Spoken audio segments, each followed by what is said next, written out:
you all for inviting me today. I'm really excited to be here.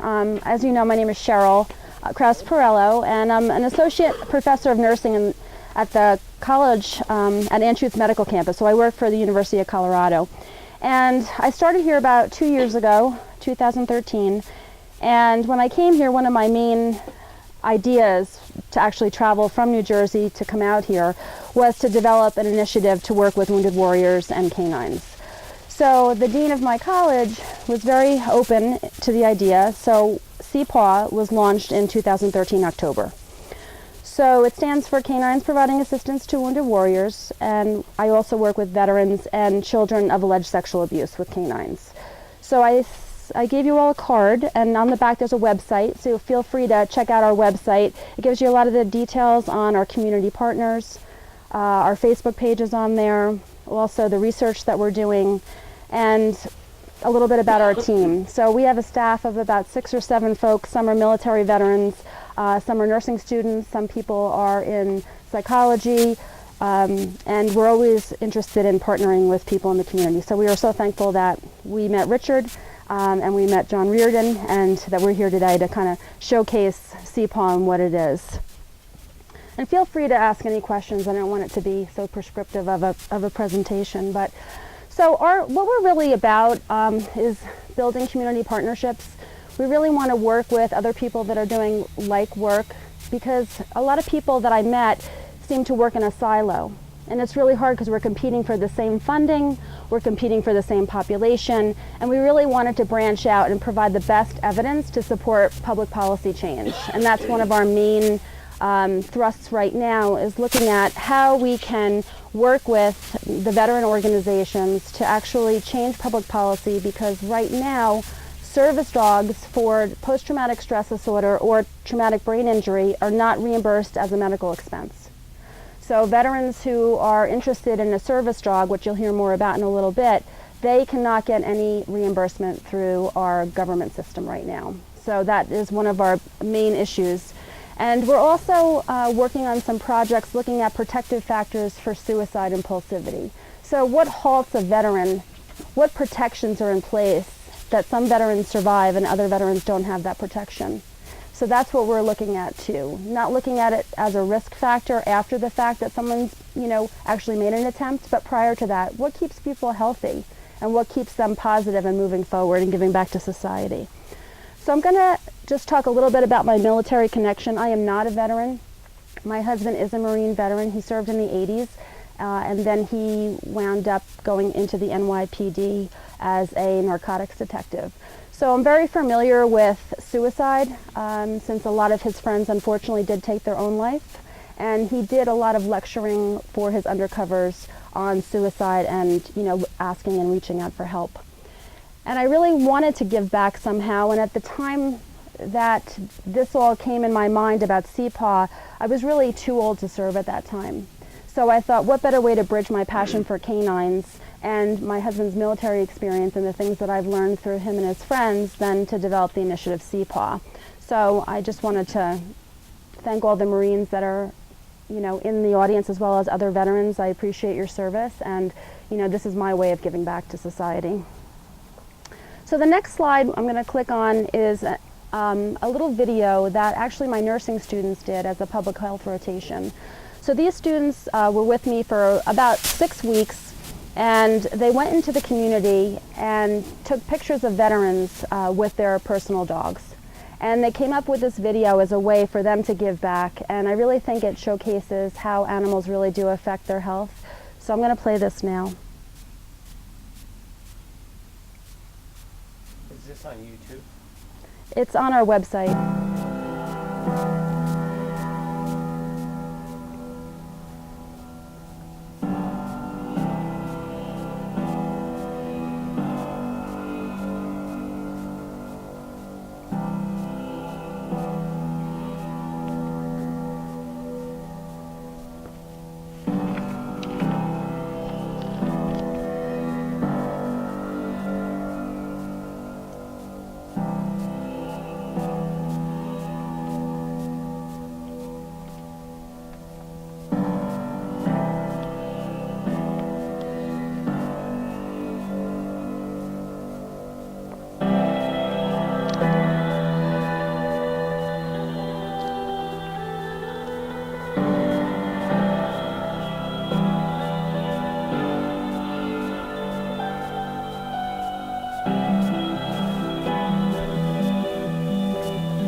pretty heavy, right? So yeah, the nursing students put this together. So all the veterans that were in this were all local from Colorado, and provided their pictures with their dogs. So it's very moving, and you know, just for the nursing students from a different generation to take this on and to be so passionate about putting something so, you know, so well done and documented together. So feel free to take a look at that on our C-P.A.A.W.S webpage and you know, share that. So getting back to C-P.A.A.W.S and our primary interest, so we're really looking at right now, as I said earlier, veterans and service dogs. We want to see how veterans interact with animals and how that affects their stress indicators. So we have a few studies going on right now. One we just finished up that I'm going to talk about a little later on veterans who have service dogs and what those dogs mean to them. We just finished up a study at the Denver VA with their dog Waffle, who is actually a facility dog. And she's with a palliative care therapist, and what we did was we had Waffle and the palliative care therapist visit our veterans that were on the palliative care service. And we did stress biomarker collections. So we took saliva samples and measured for cortisol, alpha amylase, and immunoglobulin A, which are all indicators of stress in your saliva, as well as blood pressure and heart rate. And right now, the study was just completed and the data was just sent to our statistician over in New Jersey. And we're looking to see, did Waffle make a difference with the therapist as opposed to just the therapist? So of course the therapist is hoping that she does make a difference for these veterans, but we're hoping that the dog made the difference for these veterans. And what we did at the end was we had a Polaroid, if you remember Polaroid cameras. And we took a picture of the veterans with the dog. And we gave that to them as a memento, and it was so nice to see that they took the picture and had it up on their board or had it next to their tray table. And when we went back for the second visit without the dog, they would say, "Did you see my picture with Waffle?" And then the family members, you know, could see that they participated in this research, and they also had a picture of Waffle and the veteran themselves. So that was, you know, wonderful. And we also have a study going on at Andrews Air Force Base. So we're looking at, again, stress biomarkers and seeing how the wounded warriors that are being transported from Ramstein, Germany over to the US for the first time, and we're actually having a dog be there as a greeter to interact with the veteran, actually the wounded warrior, and we're going to be doing the stress biomarkers again, because this all builds the evidence to change public policy, back to what I said in the beginning, to really have service dogs as a reimbursable medical expense. And we need to show biological changes, not just what people are saying in quotes from veterans themselves. C-P.A.A.W.S also works with children of alleged sexual abuse. So we had studies that we've conducted in Texas and Virginia, and we're looking for some funding to get started with the Denver Child Advocacy Center here. And that is looking at having the canine in the forensic interview process for children who come into the Child Advocacy Center for alleged child sexual abuse. And what they have to do is actually talk with a forensic interviewer who is virtually a stranger. So you can imagine the stress that these kids feel, that they're coming to a child advocacy center. They don't know who's there or what they're going to meet or what to expect. And then they have to disclose details if sexual abuse occurred to someone who they do not know. So what we've done is we've introduced to have a canine present during the forensic interview process, so the child doesn't feel alone. So the child is in the interview room with the interviewer and the dog. And we've gotten statistical significance with our salivary, cortisol, alpha amylase, and IgA, having those dogs present. And what that does is reduces the child's anxiety so that they can disclose more about their sexual predator, and then the prosecutors can go ahead and use that evidence in court. So we're really seeing some positive results with that, and that was the first study done of its kind across the nation based on the task manual, which is Therapy Animals Supporting Kids. And there's, again, more information on our website on that. How many were involved in that? We had 40 kids. So half the kids had the forensic interview as they usually would, and the other kids had the forensic interview with the dog present. And there was a distinct difference in the kids' stress levels when they had the dog present, so which is exciting. Now we're with that for research, we're able to look at effect size to develop a stronger study, and that's what we're going to do here in Denver. So we'll have a larger sample. We're looking at maybe 100, 150 kids over a 2-year period. So again, our initiatives, it's research because we need to provide the evidence to support this. Also community partnerships like we're doing here, developing relationships with other people with like minds. Education is a big issue too. A lot of people don't know, for example, what is a service dog? What is a companion animal? What is an emotional support dog? What's a pet? What's the difference? So we're trying to, show the community, through education of what those differences are. So, for example, one of my students and I this morning just submitted an article for peer review to really talk about what those differences are in those canine distinctions. So if that is published, then that will be something that people can use to educate the public on what is a service dog, because people will see a service dog and I'll say do not touch, but they'll still go up to veterans and say, what is this dog for? And I had one of my veterans tell me a while ago, if I was in a wheelchair, would you ask me what was wrong with me? But if you see me with my service dog, it's just like a wheelchair for me if I have PTSD. So don't ask me what's wrong with me. That sense of privacy, and again, I'm going to talk about that study in a little bit more detail, and you can get some of the feel for some of the things that the veterans had actually said. Some of our projects and highlights recently, we partnered with a husband who lost his wife Patty, who was cared for at University Hospital, and she had a passion for veterans and dogs. So when he was looking at her legacy and what to do with her passion for that, he came across the C-P.A.A.W.S link, and he actually donated. And then we had a Patty's ride out in Ohio, so we rode, and my parents actually came out with me, and it was really wonderful to see all these people come together to give back to our initiative, to support what we're doing and to try to provide the evidence. We just finished our study at the VA hospital, and we've been partnering now with the Veterans of Foreign Wars Post 1, which is local to us in Denver, and also the VFW out in Golden. They were the ones that really sparked our idea to actually put that video together that the students did. Recently I was in Washington at the Colorado Capitol Conference, so there were not very many people. I think 100 people from Colorado were selected and you had to apply for it, which gave me a good in to our legislators and our senators and our congressmen to really, again, move that needle on public policy. So, and then we had an outing here in Johnstown, which was really wonderful too, and we got to meet some people in this area. And I noticed when I was driving up, I was passing that exit that we went to.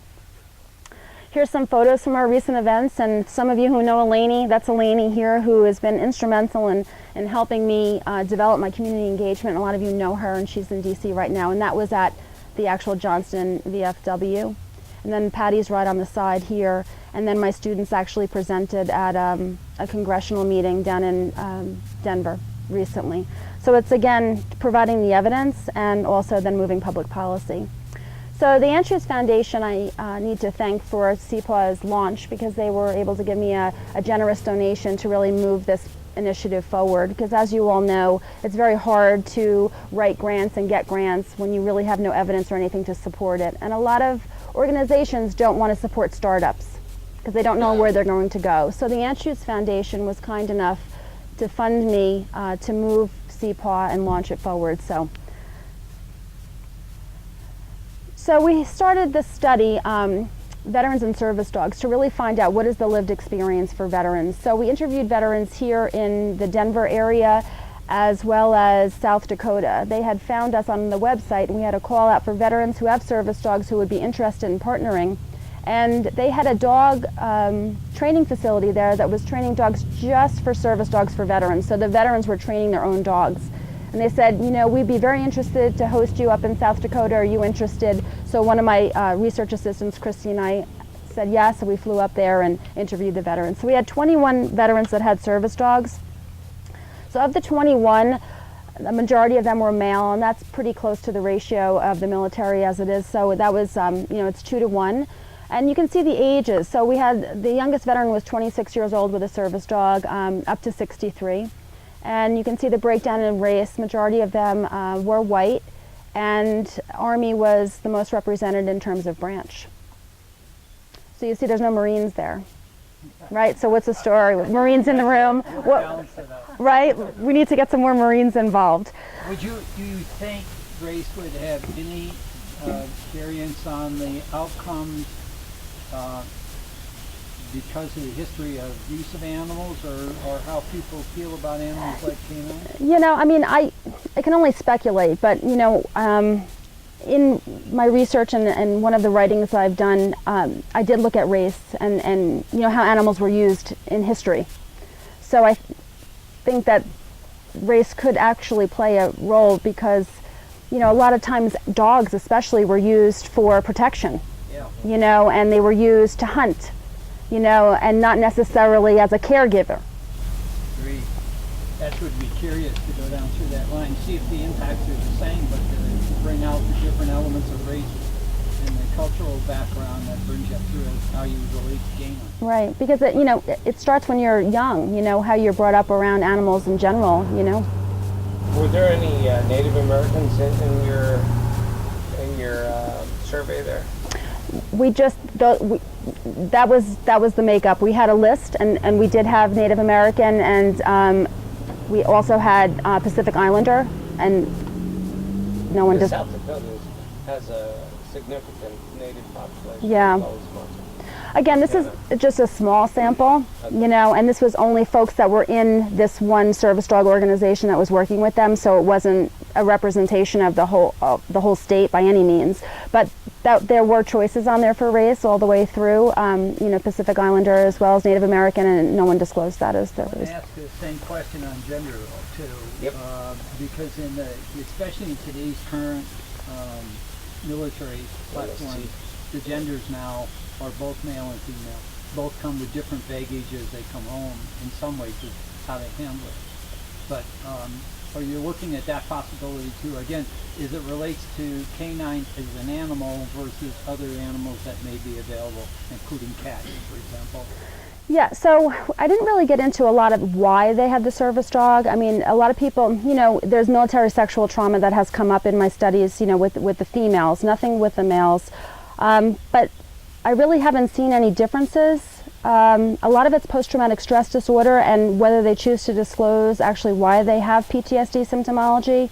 But I don't have a big enough sample to break it down that way. Okay. We have a young man up here that's with the VA, but his family's Purple Heart goes back in military days, and he did a special paper on sexual trauma and also with both genders. Now, what was interesting is what he brought forward in male gender as well, which is not being reported on or discussed because, again, it has to do with society, how you look at that. So as we look at this whole kind of arena and all of the elements related to it, you're obviously stepping into a piece of it that starts to lead, you know, up into much more other items, a number of other items. So it's curious to bring it up at this point. I think within this group, you know, these kind of discussions are going on. And I would ask Richard in his program, and Judy, when you look at race across, when you're dealing with horses or gender, do you see any particular divisional things happening? I have none. None. It seems to bring them all together. There's no Horses demarcation and any, No. Yeah. the barriers are dropped.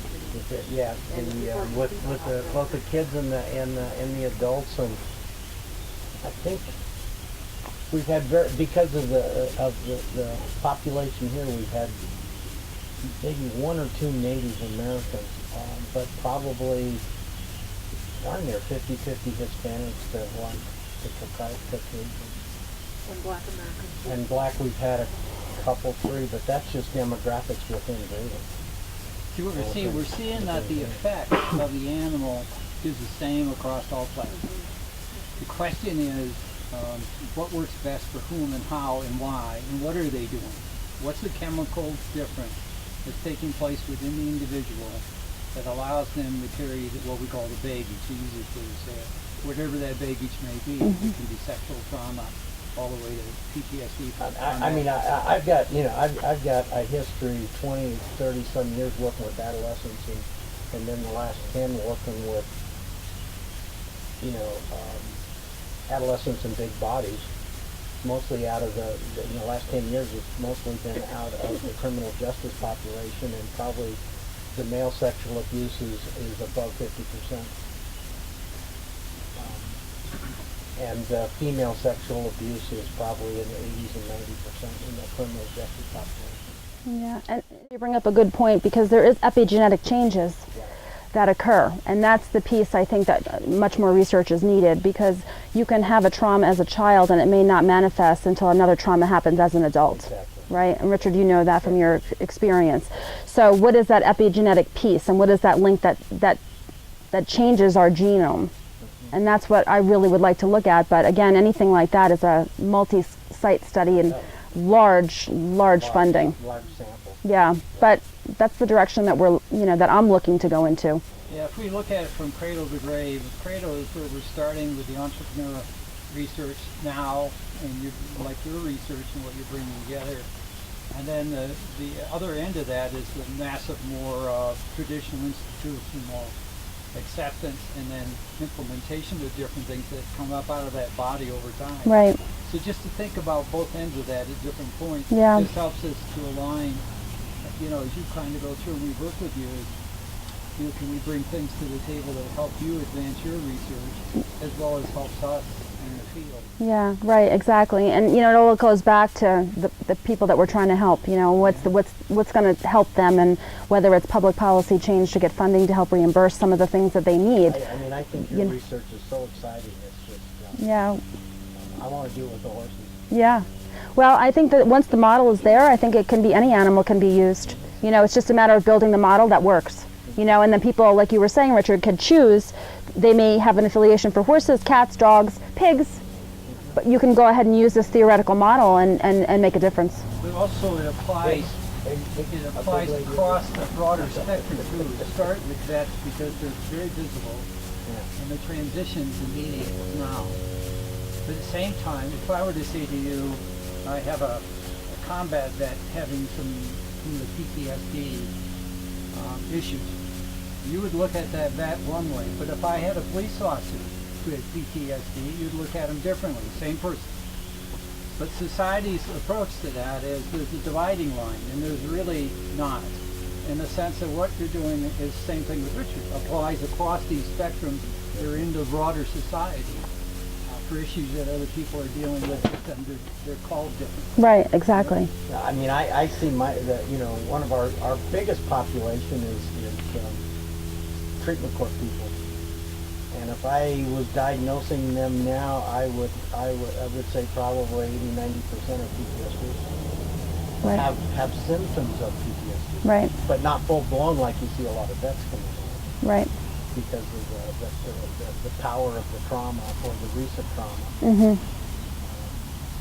Because there's got to be a reason for their substance abuse or for their acting out behavior. Right. And how can some people have the same experience and react differently? Yeah. How can someone, what is it about, what is the difference? What is the difference in their body, their physiologic makeup that makes them respond to a trauma? And I'm, the thing that I'm wondering about, the thing that I have some questions about is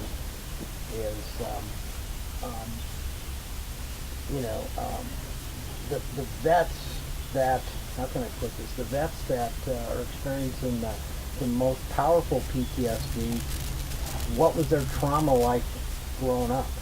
Right. Are they being put in certain MOSs in the military because of maybe what happened as children? Right. And that the Army, the military's not aware of it, that sets them up for more dramatic PTSD, or more dramatic, how it manifests itself. The symptomology. Yeah. Yeah. The other thing I have seen and heard, we just took 123 veterans back to Washington, D.C. on the honor flight. Yeah.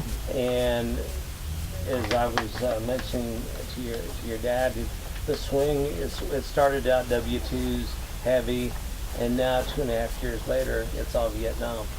But my comment here is the perception of the public. Mm-hmm. How they look at a combat veteran versus a fireman versus a police officer versus an FBI agent.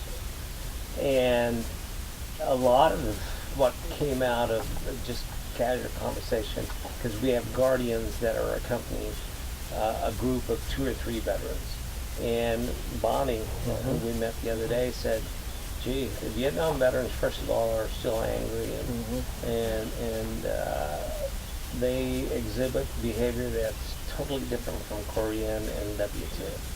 But there's also another qualifier too, and then that's if you're a combat veteran, people look at you like, oh, stay away from this guy because he's crazy, Looney Tune, you know, and he can go off on me, versus a police officer versus a fireman. So the perception is really kind of interesting to see how the public perceives different people. Right, and I think the education is so important in that, you know. Absolutely, yes. And even the post-traumatic stress disorder, a lot of the veterans who have PTSD were not in combat. There's another thing that we're seeing. Yeah. So people don't understand. You've got the combat veteran and then the non-combat, and they even look at each other differently. Well, why do you have this? A lot of that is guilt. Why did my buddy die and I didn't? Or why didn't I serve in this theater and my buddy did? You know, and all those things that start coming up, but guilt is one of them. Right. I'll add to what Frank's saying and what you're saying too. I've got upper command individuals way up in the command, way up, you know, with 8 to 10,000 people underneath them carrying PTSD. Because even though everything's on numbers on pieces of paper and things like that, depending on how you came at the job and how you're personally built, you're taking responsibility for everybody who's up close on the end of the spear who didn't make it home. Or things that didn't go right. You know, I had a Navy DOD guy out here 25 years last year that was severe PTSD and he never had a bullet fly at him. But he sent a lot of them to war, and that was his guilt. Yeah. That was the survivor's guilt. One of our Marines, too, he was in charge of a whole unit. We got him safely through battle, came back here, and then they started suiciding on him from the platoon. And he has tremendous skill, and that's where I let him down since I got back here. and I would say that one of the things we're seeing as we look at this body again is vets get isolated more so than a police officer would get isolated with the same issue. And that is not just society thing. That's really about those silos you were talking about in the beginning. Oh, that fits over here, doesn't fit over here. And yet what we're talking about it's easy to categorize. Yeah, we're talking about a vertical piece here or a horizontal piece here that crosses all of those silos. That actually affects all of them. So whatever happens in this piece, we got to find a way to position that. I think it helps pull things out of the silos so they're dealt with more consistently, and there's more who benefit from it. Right. You know what I mean? That Yeah. kind of thing. Exactly. So just because they're not in combat physically doesn't mean they're not carrying PTSD. Right. And Well, because you're not a police officer or fire officer does not mean, or a fireman doesn't mean you don't have PTSD just as a young person watching today's TV set and all that kind of stuff that's going on in the world. you know, and just one last point, you know, about the drones, you know. Oh, yeah. So the folks that are in, you know, I believe it's Texas, that are actually, you know, doing the manipulation from here, you know, across the pond, and now then they go home to their family after they've just, you know, set a drone off. I mean, so. I have a cousin at McConnell Air Force Base in Wichita. He's retired now, but he was a major in charge of the drone program for McConnell Air Force Base. Right. Same thing. Yep. You know, so. All how people deal with trauma. That's right. So just a little more demographics about the service dog study. So the average, a lot of the dogs were young puppies, and you know, some had them, they just got them, they were training them themselves about 2 years. And interestingly, that over 95% of them had a pet dog prior to the service dog. So that goes into our relationship with animals as a young age, and then now they're seeking dogs to help them in their post-traumatic stress symptomology because they're familiar with dogs, and maybe they had a good relationship as a child with a dog. So what is a service dog? And again, this goes back to education. So service dogs are trained to do things for an individual. So for example, they can do certain things. So if you need mobility, they can help with balancing. If you have post-traumatic stress disorder, they can, you know, kind of wake you up from nightmares. The ADA recognizes service dogs for all different types of disabilities, including, they call it psychiatric, where PTSD and TBI should fall under, but it doesn't. And then you know, these dogs also help these individuals, you know, kind of reintegrate back into society. They give them a way to actually go into crowded spaces and interact with, you know, people, go to the food store and things like that that they couldn't have done before. So people always say, well, what can a dog do for someone with PTSD or a traumatic brain injury? So some of the things they can do, wake them up from nightmares. They can help them if they're having a panic attack, similar to what the horses do, right, Richard? So the person, you know, gets anxious, maybe their body tightens up.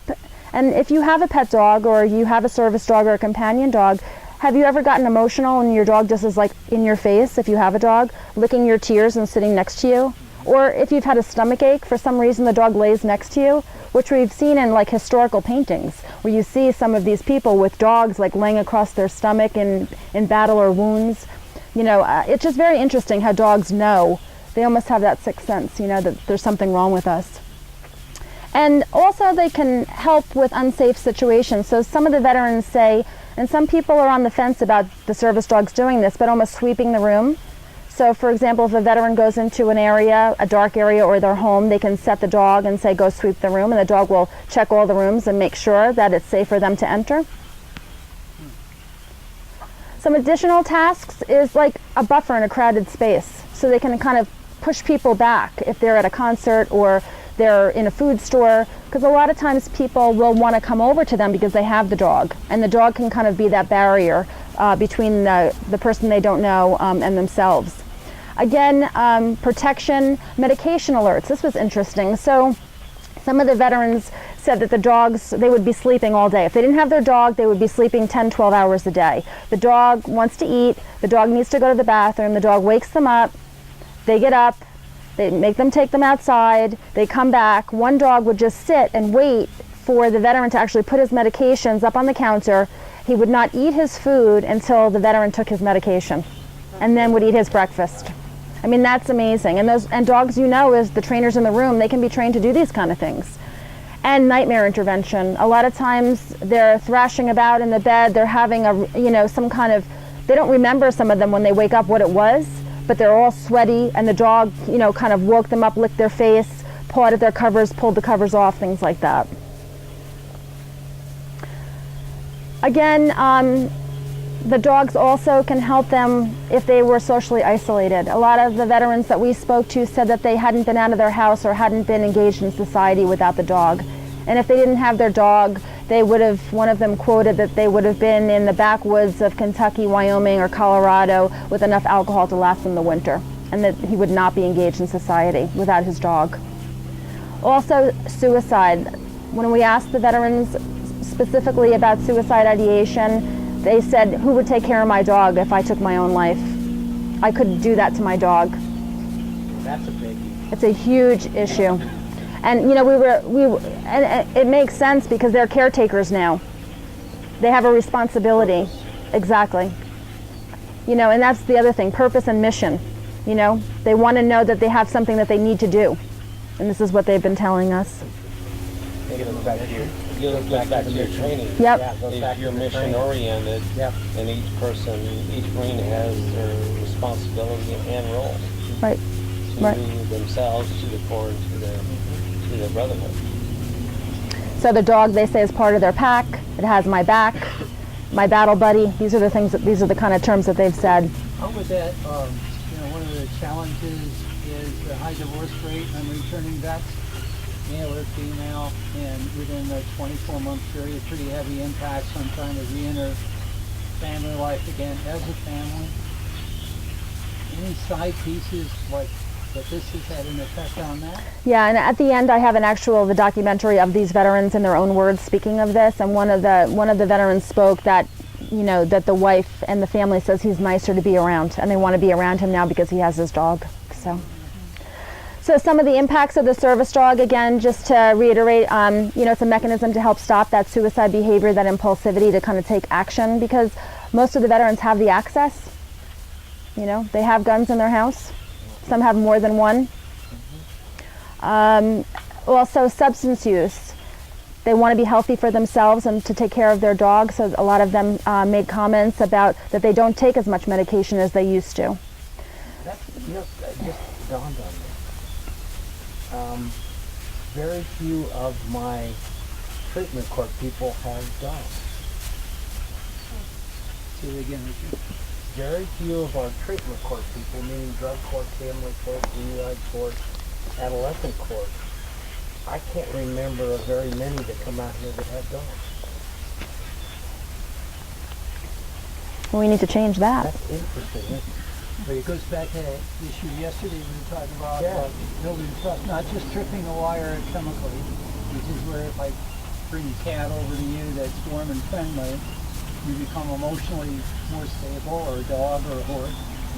But the trust factor, which is building trust over time so you can trust other people, Right. and creating that ability to let go of the drugs and other things that you're trying to use to control the environment. It goes back to the whole theory that I've got, that you create the squadron out there with the horses, and the squad of horses and humans, or military people out in the middle of the herd becomes a squadron, and they can trust the squadron because they're not human. Right. And then you can integrate the civilians into that squad, and now you've created a bigger squad. Right. And it's the same thing with the dogs. Same It's with the dogs. yeah, it's a pack. Mentality. Right. Exactly. Yeah, Yeah. Exactly. It's a pack. So the veterans, had talked about it helped them with their traumatic experiences, obviously reducing stress and anxiety. If you've been around animals, you know that they do take that level right down once you're, in the company of them. And mood, they said that the dog makes them laugh. It does silly things, and it kind of snaps them out of that. If they're in a bad mood, the dog will do something silly and just kind of changes their whole day. They also talked about being less lonely, and less isolated, because now they have a group of other people that are working with service dogs in the service dog organization, or helping to train their own dogs. So now they're reaching out to other people, learning different training techniques. Again, increasing activity. They have to walk the dog. They've got to get up and get out. They can't lay in their bed all day. Also consistency. They need to feed the dog. The dog needs to get vetted for health care. They need to make sure they go to the food store and that they have food for the dog. So it's all of these things that we may not think about, but now it's again back to mission and purpose. They've got to do this for another being. Give them new meaning, a sense of purpose, and again the decrease of thoughts of suicide. Veterans also reported that there is a financial barrier, and again this goes back to the policy piece about getting reimbursement as a medical expense, because it's expensive to train a dog. If you wanted to get a fully trained dog, and for the trainers in the room, please chime in. Some of these dogs can cost about $30,000 to do all of these tasks that maybe these veterans don't need. So veterans now have been looking at other ways to train service dogs, and that's training them themselves to do the things that they need them to do. They may not need them to open up a door handle, but they may need them to wake them up from their nightmare. So we've been placing dogs with veterans, and we've been finding trainers that are willing to work with the veterans one-on-one to train them specifically for the things that they need. And they don't have to wait. That's the other piece. A fully trained dog can take up to 2+ years to get. If a veteran is isolated, not reintegrating, has post-traumatic stress, has a traumatic brain injury, may or may not, mild, moderate, or severe, they may not last 2 years. So we need to look at other ways to provide support for these folks. And these are some pictures of the veterans that were in this study with their service dogs. Again, all different types of dogs, so there's not just one. They get to pick their own breed. Usually the fully trained dogs that are from certain organizations are a Labrador Golden Retriever mix, but we had dogs all different sizes and shapes, and these dogs were all dogs that were in a shelter and that were rescued by the veterans. So there's again that other piece of that military mission, that they're rescuing and recovery, right? And that's a part of the program that we could be a big part of, is in that time lapse before they do get their service dog type, they could be working with our dogs and learning how to train and learning how to keep those skills sharp and things like that once they do get their partners. Right. Yeah, and that's so important, to have that, to know that they can call someone if their dog is not behaving, because then you've got to think about the other aspect too, positive reinforcement as opposed to negative reinforcement, which is another big issue when you're training someone how to train a dog that's never done it before. So I appreciate that. So again, we try to advocate for public policy. So that's myself and Nora Mund. She is a Marine Corps veteran, and she works with me at C-P.A.A.W.S, and we have been meeting with Mike Kaufman in his district office and in DC office to really talk about, getting service dogs as a reimbursable medical expense. So we did that a couple of weeks ago, and he's very interested in keeping in the loop with what we're doing and the evidence that we have to support it. So I have my contact information, but that's also on the card. And I wanted to show a video too that I wanted to try to open up here. Let me just see if I can get this. And this was a video that we had put together based on the service dog study. So let me just see if I can open this up. It's a large file, that's why I wasn't able to put it on the PowerPoint. I don't know why it's doing that.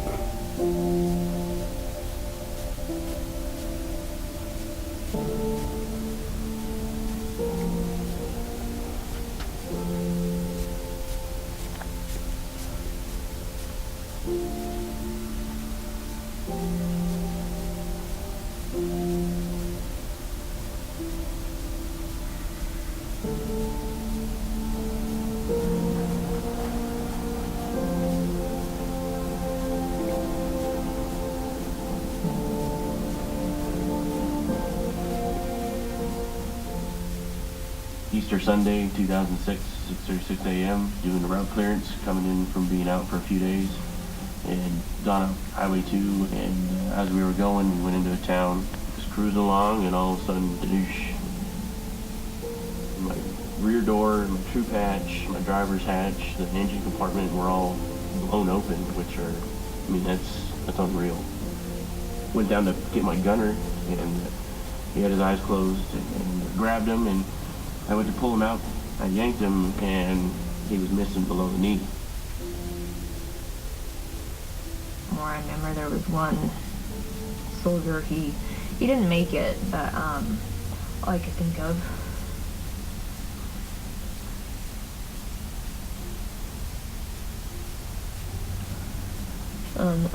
of was my little brother. He's in the military too. So, I thought of my little brother pretty much every time I had to put money in the body bag.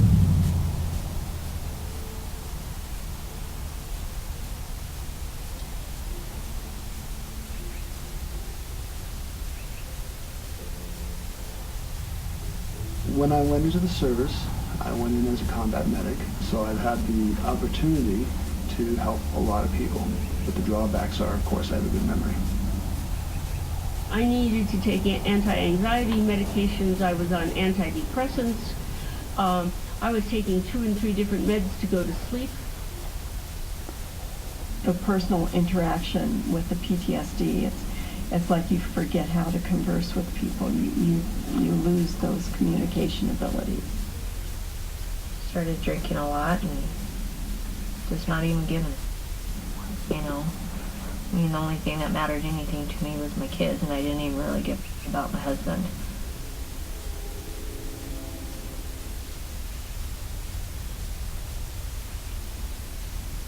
And it was bad enough that I was divorced and can rarely see my kids now.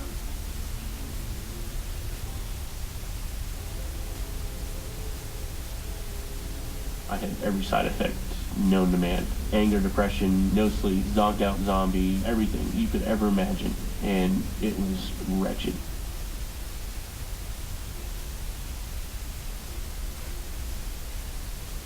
I've thought about committing suicide before, but I have 2 small children that I have to think about.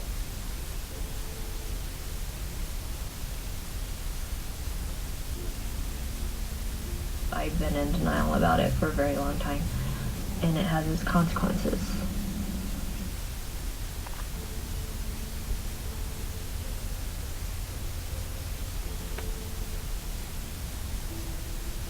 The Veterans Administration will help veterans get service dogs if you are blind, if you have a hearing loss, if you have seizures, and even then it's difficult, but they don't recognize service dogs for post-traumatic stress disorder. And when you need a service dog, you need it right now. When your therapist finally decides that this is what's going to help you, you can't be on the list. They were telling me anywhere from 1.5 to 2 years just on a waiting list. What we found was that I just no way I could afford the $10,000 to $20,000 they wanted for the training, much less a $20,000 or $30,000 dog. I live on a 60% disability, and for those of you aware of that, that's not a whole lot of money.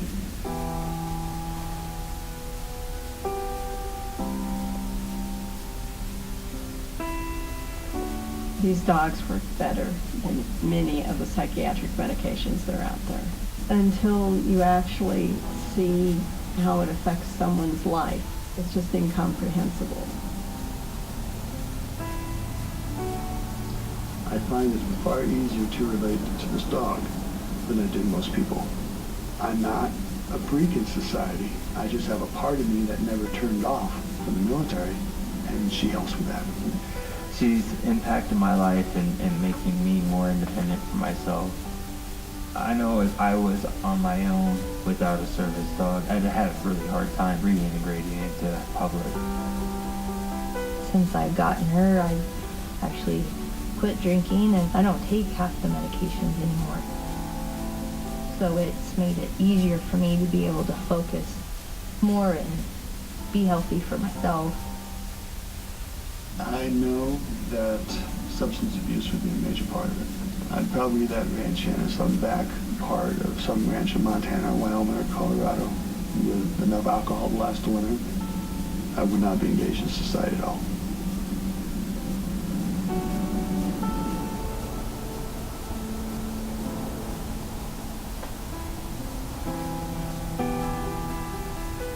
Regardless of it being through the VA, it's proven that animals help people. Service dogs are important. Service dogs help wounded warriors to live. I have a lot of friends with service dogs, and they would stay in their house and they would go nowhere if they did not have their dog. People just forget about them. They're like, well, you look fine, like, just go on, you know, and it's something as simple as an animal to save their lives.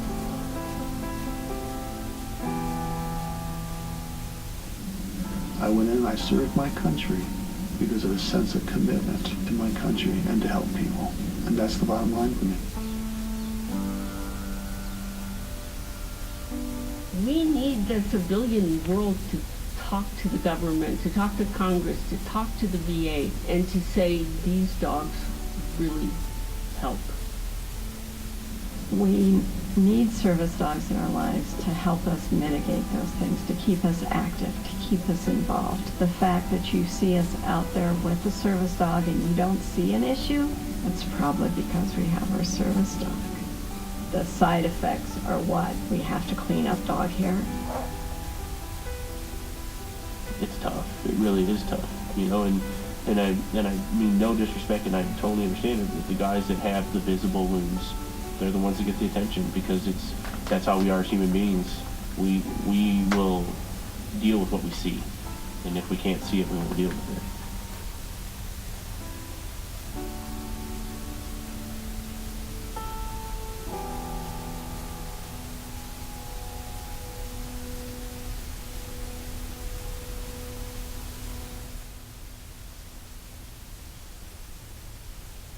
So that's our documentary.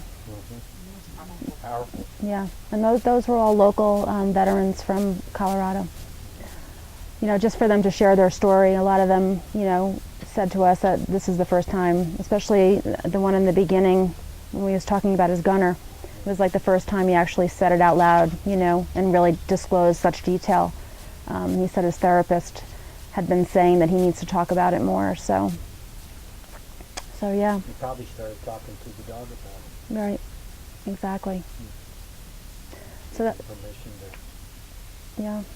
And it's interesting because when we did this, we actually had a call out for veterans who have service dogs, and they were able to, you know, call us, and a lot of them, you know, said that people told them that they should come, you know, that they should go ahead and do this, you know, so someone else actually, you know, encouraged them to share their story.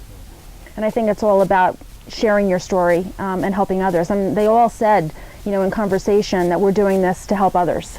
You know, their sense of duty and purpose, again, it goes back to that they wanted to help other veterans to say it's okay to ask for help and ask for a service dog.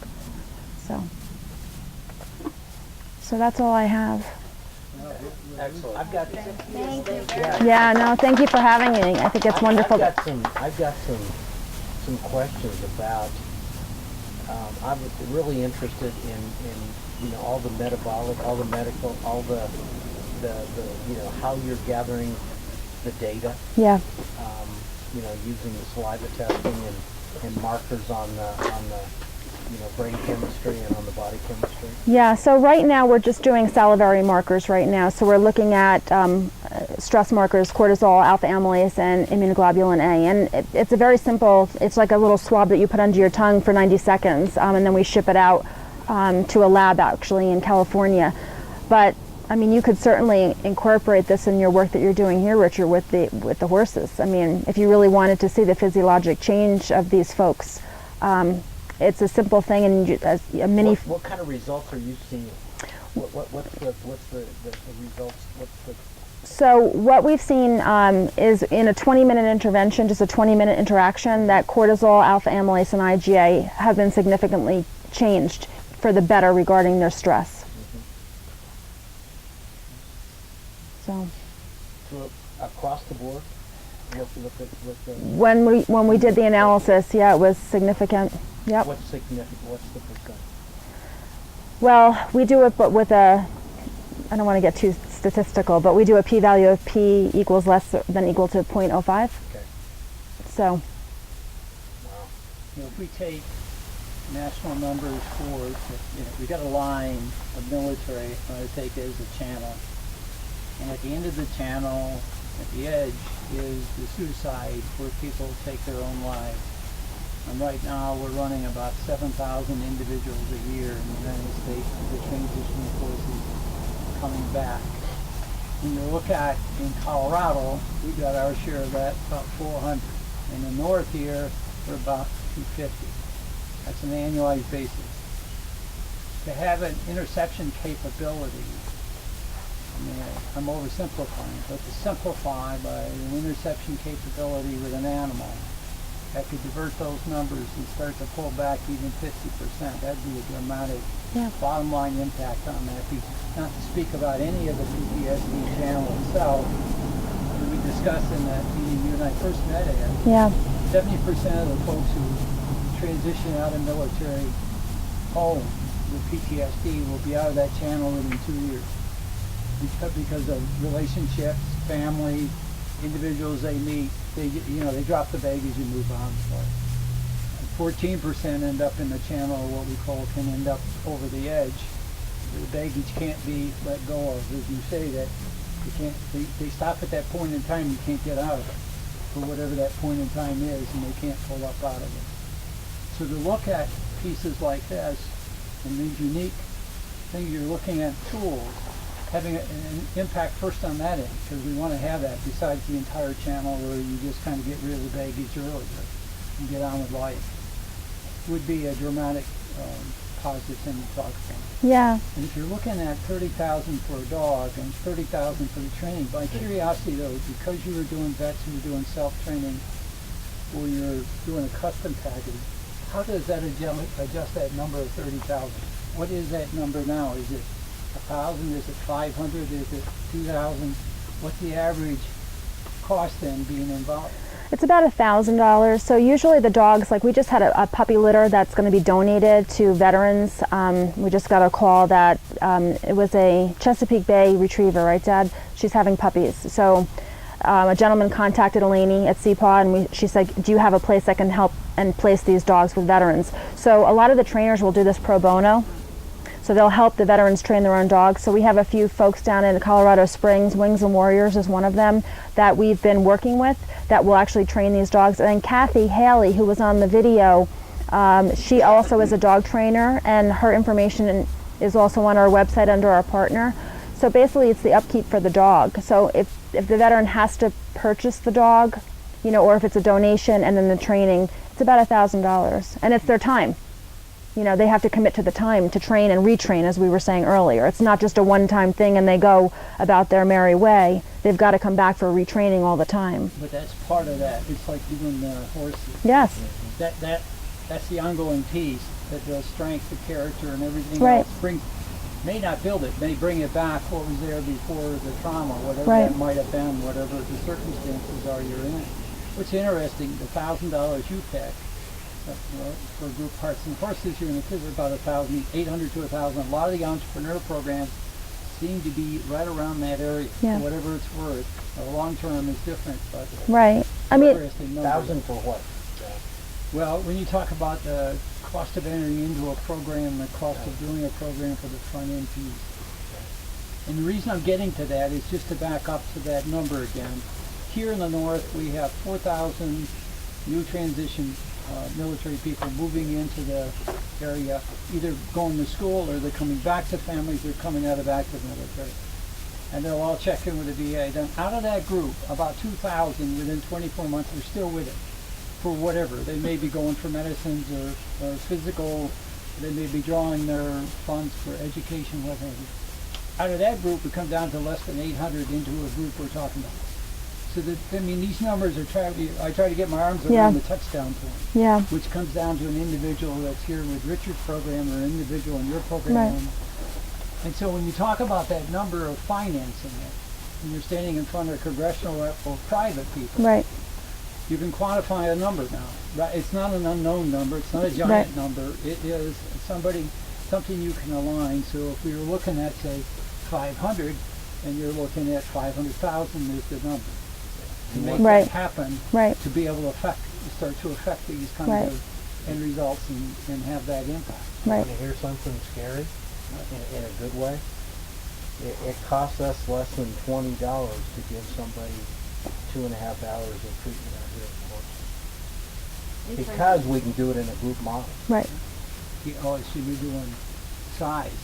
Well, that's the economy of scale. Is that you know we're going to see, and if we use the figure of what I think will end up this year, of 3,000 people that have come out here, and an operating budget of 185,000, and divide all that up and run the numbers, and you come out with less than you come right around $19 a person for an average of 2.5 hours a day. I want to order Michelle from you. You took the little guy and you did a group impact in the circle, right? So similar to the horse impact, I'm going to reach here. So if I had a dog park, and I had dogs in a dog park, and I could invite military to come to the dog park, can I have some impact on them? Absolutely. To start to build this relationship we're talking about? I think, yeah, you absolutely will have the stress reduction. You know, yeah, that's the first cut. You know, that's the first piece. Yeah. You know, I mean, that for sure, it's just the introduction of animals and veterans together, you know, just like what you're doing here with the horses, same with the dogs. And then, you know, it might not be for everyone. Not all the veterans may be interested in training their own dog. They may not need a service dog. They may just need an emotional support dog or a companion animal. It may not even be that high level training where they need to wake them up from nightmares. I mean, it could just... Or they may just need even more of a part-time commitment. I'm going to volunteer and help with Right. Well, right. The nice things about the vet groups being together, I mean, you can talk about combat, and most combat vets will sit there next to each other, and once they open up, okay, you did that, so I was in this. It becomes a common camaraderie between the brothers and sisters because they all have that experience. So it gets neutralized fairly quick because there's a common bond that's created out of that. And then where we go from here becomes the next conversation. And then if you took a dog park concept, and let's say we took a day or 2 days that was a Veterans Day, and the vets bring their animals with other vets coming. And so you build this dialogue around this piece because you know where it could go, okay? And so what you're trying to do is build that bridge for those individuals in a safe environment where they can have that conversation that people relate to that, understand what's going on, and just open it up as an option. Yeah, and there's a collateral benefit too to the retraining and the contact with the trainers and things like that. Same line, you have something in common that's not just the two of you. You have something, a third factor that's in common that you can relate to each other better maybe than you can one-on-one. And the biggest missing piece is the rest of the family. The rest of the family, the kids, the siblings, the spouses, in order to generate probably double the success, you need their involvement. because that the spouses are half Yeah. the problem, but they're also half the solution. One of the things Cheryl talked about in a recent meeting down in Denver in the roundtable, there was a, I think it was a Marine again. Marines Probably. are good. Damn, I hate when that happens, Frank. Well, they take care of each other. He had a lot of heavy baggage, and somewhere along the line, he got involved in the arts. Yes. And he decided to create an art walk, and I believe, you correct me, you can go into this in greater detail, but he created an art walk for vets, just like we're talking about for dog park, where we're talking about if you did it for the equine community across the Front Range. And he created a day and time for a art walk for vets, and I think there was over 1,000 in the last art walk that he had, because he found that vets collaborated around that. The families came, they felt good about walking in the art, and it was for them. But indirectly, it's backing into what we're talking about. It's kind of like herding cats by opening up a can of cat food, and the cat food happened to be art, or it happened to be the dog park and the dogs. It's a way to bring that informally together because you know the outcomes, and that's what we're I'm not sure we couldn't do something like that. Well, and you're probably more aware of this program than I am, but I know there's a program and it's fairly new, and it's actually for active duty. I know they're sending therapy dog teams over to Iraq and doing groups. Yeah, I haven't heard that, but They are. They're sending therapy dog teams, therapists that work at the VA with their therapy dog partner. Oh, nice. And they are sending them over to Iraq and doing groups in the camp. that's nice. So even before it gets to the veteran card, Yeah. have started sending the therapy dog teams overseas. Yeah, and what's nice to piggyback on that is with what we're doing at Andrews. So this is the first time these folks are back on U.S. soil, and they're going to be greeted with a dog. And the goal is to get a facility dog there. So then when these wounded warriors come back, they're introduced to the dog. And it's not for everybody, but they're going to be educated on what a service dog is, what a companion animal is. So if they do wind up getting veteran status after their return home, at least they're aware that this is an option for them. So yeah, and then we'll have the stress biomarker piece and follow them through their night stay and see how that dog interaction has changed their physiologic markers. Because we started that study with a pilot with no dog, just to see the markers and how their stress is when they land and then the next morning. Now we're going to introduce the dog because it's similar demographics, and we're going to compare the two differences. That's where we develop enough options for the veteran in whatever his or her specific situation is. I mean, you could put them under more stress by saying, no, you have to have a service dog. Right. Well, I've got 3 kids that pulling ears and they do this, and I've got a 60-hour job, and so you can cause more stress Well, I if they're think in that's the what wrong Richard's circumstance. standpoint is. You have to bring the family in, Right. so that the dog fits into the family dynamics. But if Right. you have enough options to where they can, I've got this Saturday, I'm going to go work with the dog. Right. I'm going to relieve the stress. I don't have to have them 24/7. Yeah. One of the things we noticed on again, I'm going to go to the opposite end, the suicide side, okay, because that's the end I want to personally stop, see that, not only slow down, I want to see it stop.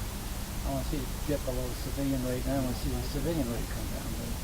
But when you look at that side, going upstream, before the individual transitions out, like you were talking about sending over, but the big issue I hear again and again as a person is that she saved my life, he saved my life.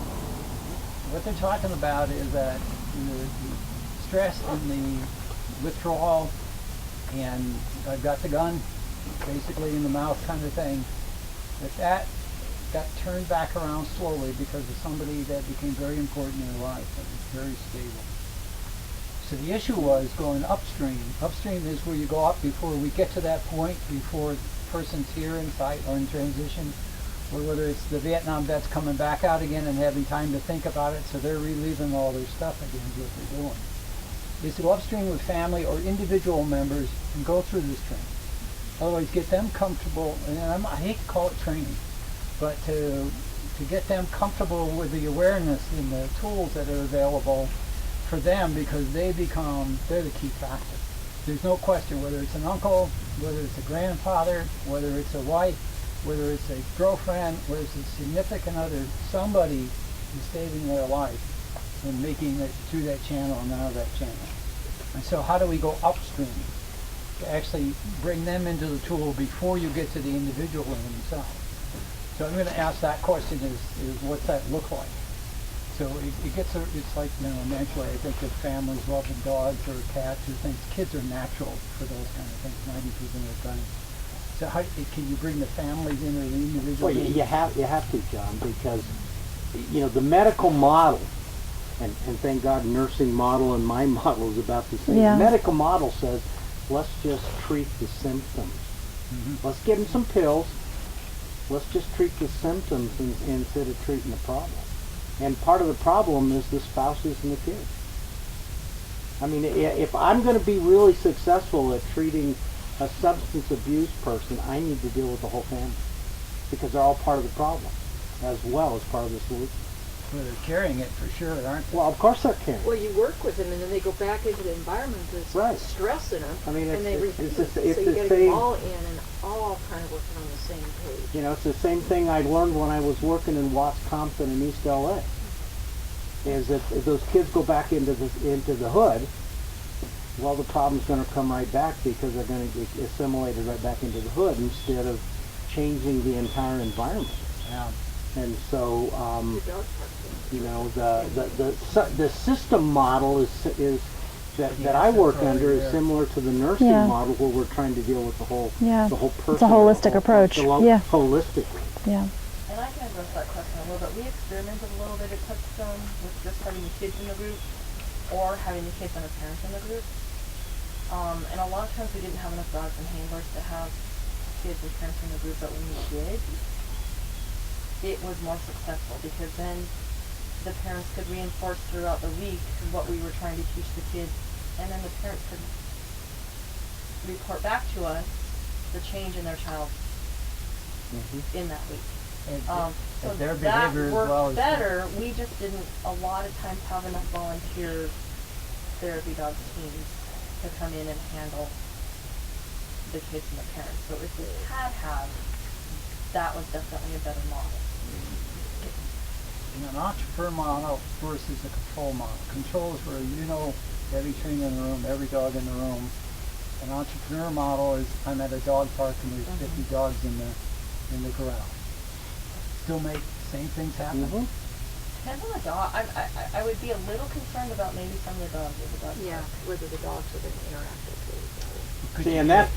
Could you get I'm looking for a half bridge versus, because formal means how many resources do I have, how many people I have, and I'm trying to look at, can I use existing resources, not still get to the perfect end, but if I do that 3 times a year, it sets the groundwork that when you do the formal, I got my hand up, I want to come to that. Well, See what I'm saying? that goes, you know, that goes back, John, to you know, turning all of the patients into volunteers. Yep. Part of getting healthy is giving away. Yeah. Part of the process is to encourage the people that I mean, we do it out here all the time. Encourage the people that come out here for substance abuse treatment to start giving away to the teenagers that come out here, or the kids from the school kids that come out here. Is because through that process of giving of yourself, you're getting healthier. Well, you saw in our event, that one we had, where a lot of your folks came and didn't know who the vets were, but they get a lot of help to a lot of vets. And the vets didn't know that they were. They didn't know that they were all drug court clients either. Nobody got branded, somebody knew labels. who, and it was a great event. Yeah, look at her smile. Look, she won it. And a lot of folks were carrying a lot of baggage. I'll tell you, we had some pretty tough people in pretty tough shape, and they didn't want the day to end. Well, and in the model that you know that Cheryl and I are talking about is to put a kennel out at our facility, but have our treatment court clients and training the dogs to give away to the soldier when they come out from back east to stay in our barracks. It's like a train the trainer model almost. It's like a train the trainer model. Yeah, it's a train model. I Yeah. mean, it really is. Overseen by 2 trainers, Right. to see if they're compatible. Yeah, yeah. Well, and that's why we set up the criteria, and you know, that's Right. the goal for their advancement is you can get yourself to this point under control, blah blah blah, Right. It's your opportunity to work with the dog. Right, And exactly. build on what you've learned through your other programs and things like And that. with that, then they would have the ability, they call and say, Michelle, I'm having a problem with my dog. Can I come back? And they come back and fine tune whatever Right. the issue is. Yeah, because it's ongoing. The training's Because ongoing. half of the therapy out here is Army Mike schlucking the stalls and picking the manure out of the stalls. Osmosis, you know, it works Or, through or osmosis. feeding the horses. You know, or leading the whatever the case may be. Part of that is that work piece in there of caring for Right. the mission, and you got to care for the animals, so you got to feed them, you got to clean up after them, and that's half the therapy. Yeah. One of the things I think you're talking about is by the branding. Mm-hmm. And in a formal institution, when you come into the building, you come into the office, you're branded because you're there for a reason. Okay, you got a challenge that needs to be met, and you've got professionals to meet it with you. So it's very organized, very tight, ultimate level of the institutional model. Out here, it's not that. Mm-hmm. Out here, you're really here to enjoy life more, and you came to engage this piece. And this is pretty cool. When are we going to engage it? You know, kind of thing. People are laughing. People are having a good time. Watch out for that horse. He's walking towards you. I'm not sure if I feel comfortable with that. And why are you giving me this? What am I supposed to do? Are you supposed to, what do they call it, slucking? Slucking the stall. There you go. Thank you very much. The old horse guy, I couldn't tell you that. Yeah. And it kind of sneaks up on you, and yet you're enjoying life as a normal life. What a difference between the two. And the other piece of the economy part is the volunteers are saving money because you don't have to pay high-priced staff to do all that stuff. Yeah. And they get something therapeutically out of it. Right. You know, Right. And it's all therapy. It's all, you know, it's all that systems kind of model that we work at. And believe me, there's enough dogs in shelters that could use a good home, you know? It's very clear that saving, you know, piece on the military side. I've never heard that relationship before. Yeah, That's I an hadn't excellent either. piece Yeah. to look at for a partnership as well. Right. To join the... When I volunteered at the World Bird Sanctuary in St. Louis, you knew you were going to put in 40 hours at least of scraping bird poop off of carpet before you even touch it. The Rapture program, CSUs, it's the same thing. You spend time in the kitchen before you go in with the animals. Cutting up do the your rats. dues before you work with the big boys. My granddaughter works out at the wildlife sanctuary, and she's fortunate enough that she does get to do the training once a month, but her other time out there during the month is seeing them out there. Yeah, you need to care for them. You know, I talked to Eleni about this high school group that we're going to work with kind of together and such. They're called the Ambassadors Club. They're from a high school in Fort Collins. And these kids want to help with veterans. They're just eating things up, anything to throw at them, you know. But Eleni's going to come up and talk to the group. And I'm going to take them up to the VA hospital. And, you know, there's various things that we can do to help. She maybe once or twice, I don't know, but I threw her this idea that why couldn't we get that club to adopt a dog to train as a service animal and, you know, kind of go on from there. So I was looking up how do you go about getting a dog to train and what it's going to cost you. I mean, it's going to be an everyday walk and it's the vet bills. You know, there's the expense to the person. And I'm not talking about the group, but as I thought, it would take one or two kids that would take on that responsibility. There would be a family taking on that responsibility. You know, there's a lot to it. But what if? What if we could get that type of a program going where the high school itself, they adopt this dog and then somebody takes responsibility for that training.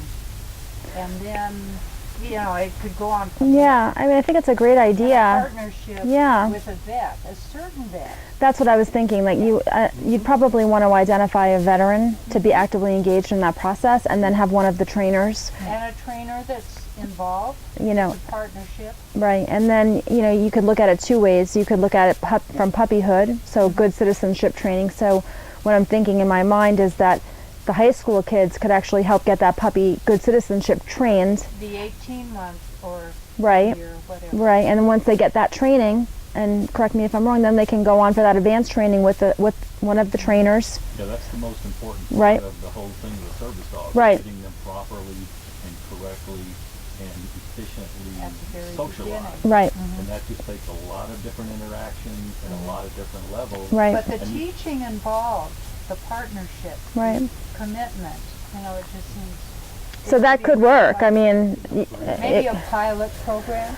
yeah, you could try that with a puppy, like for example, one of these retriever puppies that we're getting, right? And then that dog could be placed good citizenship training. You'd have to have a lot of forms and things in place that the parents and would have to agree, and they would, you know, the dog would have to be back and forth with a trainer. But then we could do an advanced training after that with a specific veteran to make sure that the dog's trained for what the veteran needs, and it's not all of these other things. And this high school is #1 in this state right now. And it's over here in Fort Collins. I mean, it could totally be done. Oh, any of that kind of. Yeah. I'm curious about something. All of us, pretty much everybody here in the tent, are involved in these programs. And but your mom and dad is here. I'm curious what your dad thinks about what he's hearing we're talking about, because he would be like a normal parent that's not engaged in these programs. Where's my mother? Ma, get in here, Ma. Get in here, Ma. You have to get heat outside the tent. I mean, do some Come on, of these things make sense to you? Questioning. You do. How do you feel about what we're talking about as we try to look at these things and what we're trying to affect? I mean, is normal as parents looking at this and not totally being immersed in it like we are? What you're hearing, how do you feel about that? I think it's just amazing what she's doing, where it's come from years ago to now, how many people have been, how it's been looked at differently from when the people were in Vietnam. It's like years past, and now all of a sudden everything is, we have to help these people. I mean, It's got a name now, doesn't yes, it? You yes, can see it. yep.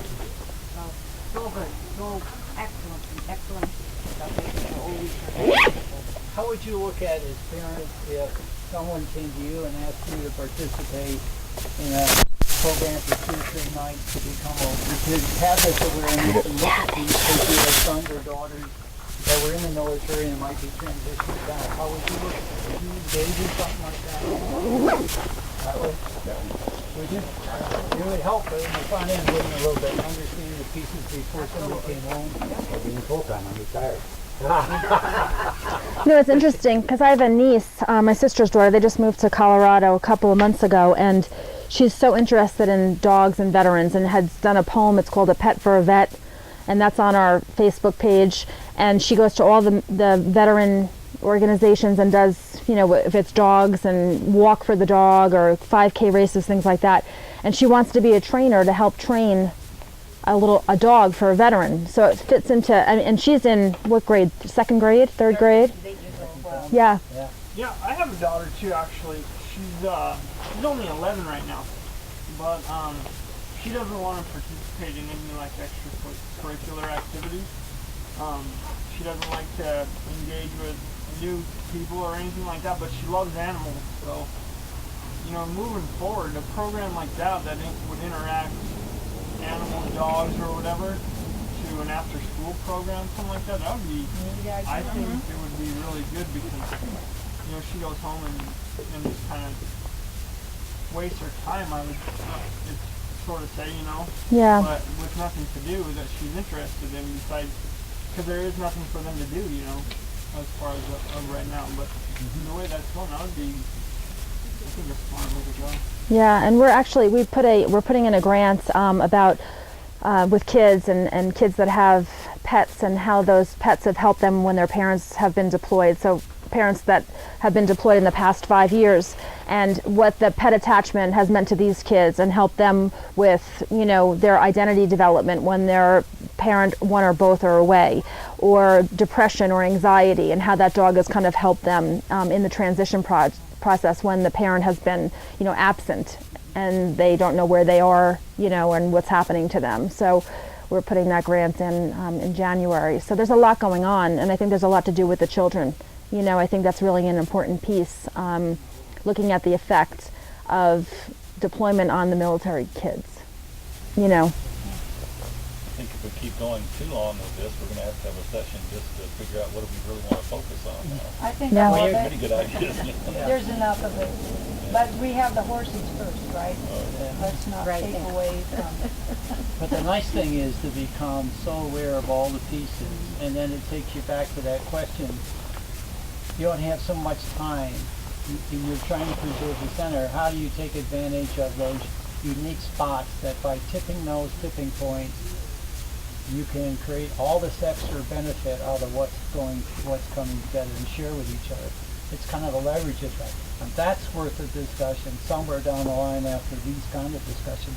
Because I know for me, and I think for everybody else in here, you really opened up a number of questions. As many answers as you've given, there's a number of questions on the table. How do we use that? What's that look like for us as a group of people, and all of us that are involved in this effort in different ways?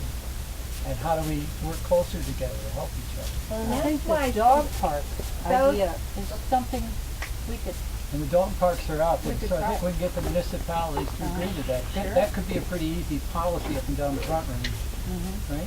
2 days ago, I had a conversation with the director of Greeley, the rec center. Richard, I'll move over. And there's another CJ Archibald. I don't know if you know him, but his father was a councilman.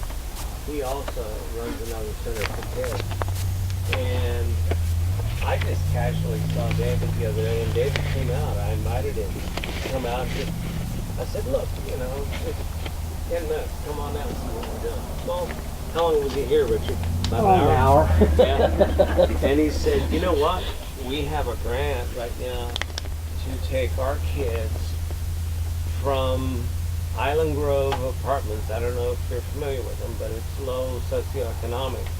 And there's a lot of gang activity in that area. But David has been charged with getting these kids involved and getting outside and working with animals or camping or whatever it is. I work with another organization out of Denver called Albino, and they work with inner city kids, taking them to the mountains to ski and learn how to live and fend for themselves outdoors as well. But it's interesting because David said he's got a $75,000 grant right now, which could turn into a $2.5 million. $2.5 million grant to get these kids out. And so he said, I'm very interested in this. And then he mentioned Tom Mulvaney, is it? Yeah. Another yeah. person that, so there's three directors that have been in charge of putting together this program and executing it. So who knows? That's something that I think within the next month or two we'll sit down and put some meat on these bones. Well, and my little tiny brain is saying we could, between the dogs and the horses, we can heal a whole lot of different populations. From the kids in the hood, you know, to the adults in the treatment courts, and provide a service for the vets coming back from the military. Yeah, and even the military. You know, it's like that whole thing of combining, like we did at the fishing tournament, where we had, you know, the treatment court people over volunteering and nobody knew who they were. One of the biggest challenges we have in the program, the silos program, is that great people, and a lot of time everybody's working night and day within the silos, and the challenge for funding is a great issue where everybody competes with everybody. But to the degree that we are able to hook up and create the common language between everybody, and that piece that goes across to all this, you get that 20% extra activity and impacts without the extra effort. Because what it's doing, it's coming out of just bridging, just like we're talking about here. One of the issues in the silos is capacity. Capacity limited by funding, capacity limited by number of volunteers. And so by hooking together where you don't have a capacity, but he does, he can share the capacity. And you can see how it strengthens him. So what you start to do is you get this unused capacity capability, which improves how everybody impacts everybody else. So we talk about the term, I got your back covered. Well, I got your back, your side, and the front. Here's the pitchfork. I'll come over and help you clean up the stall. Or I'll come down the stall. We'll do the dog cleanup. I don't know if you've noticed, but both speakers, yesterday and today, made comments about interdisciplinarian. Right. And that is really going to make a big difference, because we're complex beings. And my flag is education, and I get very frustrated by the fact that there are no neurobiologists helping to develop curriculum. What's really, you can blame teachers, you can blame parents, you can blame Common Core. The real problem is children are being taught things that their brains are not yet mature enough to comprehend. Exactly. And but the two disciplines never intersect. There's no place where they intersect. So the fact that we have two great researchers in different parts of the state saying the same thing, I think that could be a great... I'm going to get them together. Yeah. I already talked to... One likes horses, the other one likes dogs. I like horses too. I'm going to get the dog lady and the horse professor have my together. horse gear in my closet. I've ridden before. Because I talked to her yesterday, and she wants to meet you. Yeah, that'd be great. Because I think there's some collaboration even, in that whole arena. Is that what we... I don't know. And they all have four-legged. Getting together. One of her key things the other day she said was that the universities, which I think are all... Sorry. No, you going back to Ramstein, when you were talking about when people come back over from Germany, have you guys ever sent anyone over there to help introduce dogs? Because I was actually just over on that base, actually, Ramstein, and I didn't see really any dogs. You see lots of kids, but you don't see animals. Yeah, so we're starting slow. So the first thing is for them to come on board with us to actually do the biomarker work before the wounded get aerovac'd. What we would love to see is to show the difference and have a facility dog there. But we're not there yet because we don't have the evidence, and it goes back to that whole piece of getting that biomarker work. But we're excited that they're even interested in this idea to look at stress indicators and how dogs make a difference on the U.S. side. So if we can show it here, then we can bring it there. Yeah, because I know in Germany, the Germany law is if you have an animal, they can only be home 4 hours by themselves. You have to be with them, and they get an extra break during their school or whatever they're doing just to walk their dog and take care of it. Isn't that nice? Cool. I'm German, so that's perfect. And I have dachshunds, so I get it. On the one commonality, like equine versus canine or any other animal, is that, which was said yesterday, CSU is moving towards the focus has to be dig into your old past, into mental health issues, and bring that up because where the market's going, grant market, national, and so on. He's moving towards mental health questions rather than equine or canine. And we talked a little bit about that too. That's the common ground.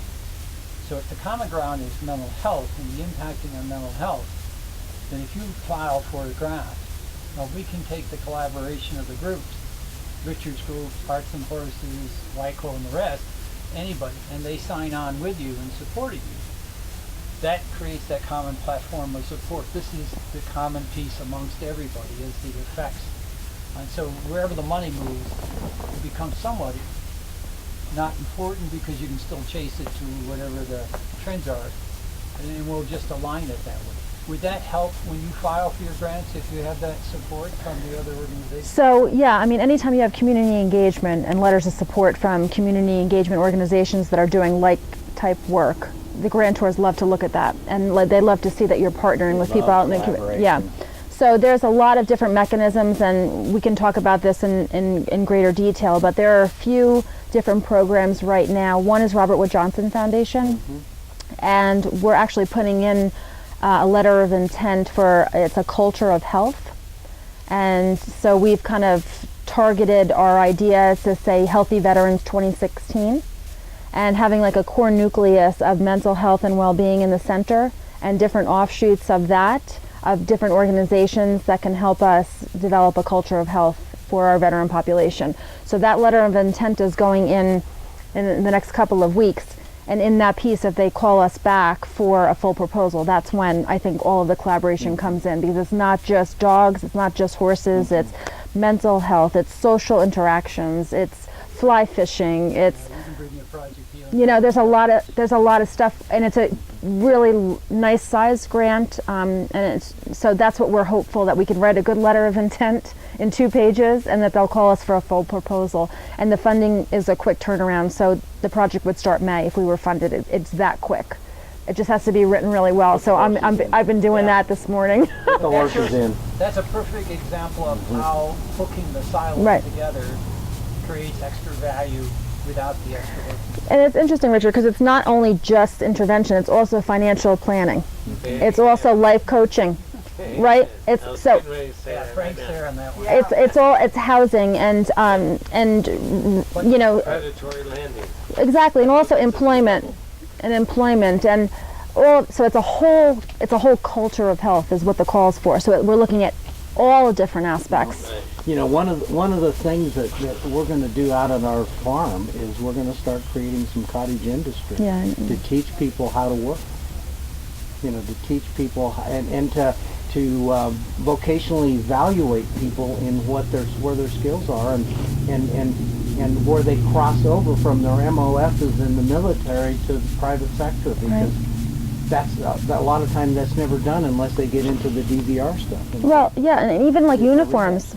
You know, we have people that come in for interviews, and they've only had a uniform for the past 20 years. They don't even know what to wear in an interview. Exactly. You know, so it's all life skill and life training, and that's what, you know, we're hopeful that we'll get a call for this. Are you familiar with the Boots to Suits program? Oh yeah. Yeah, I'm the veteran student organization down in Denver campus. You know Raul? His name's not familiar to me. VP. But he was part of that and helped initiate that whole Boots to Suits. There's another one called Helmets to... Art House to Helmet? What is it? Art House to Helmet? There you go. Oh. Construction? Yeah. Yeah. Yeah, the Boots to Suits I'm aware of, because the people down at the Denver campus is where we have our meetings, and we're very connected with the student organization down there. But I don't know Raul. I don't know him. Yeah, and he's out of Danshee. You know, like here in Weld County, we're so heavily oil oriented, oil and gas, and a lot of there needs to be more education within the oil and gas industry in hiring vets. Right. There's some, and there's one company that I know won't hire anybody but vets. But again, it becomes education. That's right. Right. And oil and gas has they're doing one, I think, next week over on the West Slope, special event for vets. But again, they're all disconnected, all silos. You know, the tapestry's out there, but it's not. Everybody's doing something, but it's all there's a lot of energy. You need to corral them. Yeah, and you're not trying to take back from what they're doing. You're just trying to. It's like looking at that piece over on the wall there. You're trying to make an entire picture out of it, so you can see it all and make it all work in the end for each other. So it's interconnected. It's not scattered dots all on the wall, you know. But they're involved. They're committed. It's just not interconnected. Or it's connected in different ways. You know? This has been great for you to take this time. I know you've come a long way from Aurora, and I said this yesterday for Richard, that this has been a great program. The last 2 days have been fantastic. Real eye-opener. Yep. And my mission is to get you and Dr. Q together, so it's Dr. K and Dr. Q. Yeah, right. Oh, well, we appreciate you inviting us out. You know, and I know Eleni was. You know, you guys are just you speak the same language. We all are speaking the same language. There's this animal.